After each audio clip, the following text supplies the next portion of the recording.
Which one of the following correctly explain the function of a specific part of human nephrons.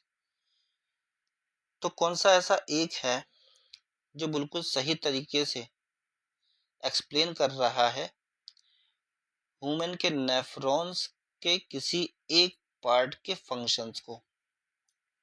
पहला option दे रखा है podocytes. Podocytes जो छोटे छोटे से पोर्स होते हैं, ठीक है, बोमन कैप्सूल्स में ही, उसको ही कहते हैं पोडोसाइट्स। तो ये एक तरीके से क्रिएट करते हैं माइन्यूट स्पेसिस या स्लिट पोर्स, बिल्कुल सही है। For the filtration of blood into the Bowman capsules, blood को फिल्टर करने के लिए बोमन कैप्सूल्स में, बिल्कुल सही स्टेटमेंट लिखा हुआ है ये। नेक्स्ट है loop of Henle, most reabsorption of the major substance from the glomerular filtrate. तो ग्लोमेरुलर फिल्ट्रेट जो बना है उसमें ज्यादा से ज्यादा एब्जॉर्प्शन जो है लूपफ हेनली की तरह होता है, ये लिखा हुआ है। लूपफ हेनली की तरह नहीं होता है, पीसीडी की तरह होता है, ठीक है, प्रॉक्सिमल कन्वोल्यूटेड ट्यूब्यूल्स की तरह।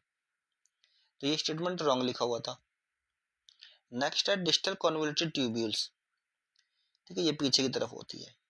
रीअब्जॉर्प्शन ऑफ के plus ions into the surrounding blood capillaries, मतलब कि रीअब्जॉर्प्शन होता है इसमें के प्लस आयन का। रीअब्जॉर्प्शन नहीं होता है, बल्कि इसको जो है निकाल करके फिल्ट्रेट में ऐड कर देता है।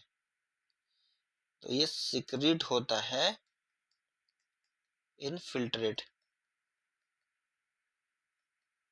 ठीक है। तो ये स्टेटमेंट भी जो है वो गलत लिखा हुआ है। नेक्स्ट है एफरेंट आर्टरीज। एफरेंट मतलब ए मतलब आना, तो आने वाली जो आर्टेरियल्स होती है ग्लोमुलर्स के अंदर, carries the blood away from the glomerulus, वो ब्लड को दूर ले आती है ग्लोमुलस से टुवर्ड द रीनल वेन, ठीक है। तो दूर नहीं ले आने का काम करती है, ये लेके आती है, ठीक है, अवे फ्रॉम द ग्लोमुलस, तो अवे नहीं ले आती है, carry the blood to the glomerulus, ठीक है। तो ये भी गलत है। राइट जो आंसर है वो आपका है ए लिखा हुआ है जो पोडोसाइट्स, और इसके बारे में सही सही लिखा हुआ है उसका फंक्शन क्या है।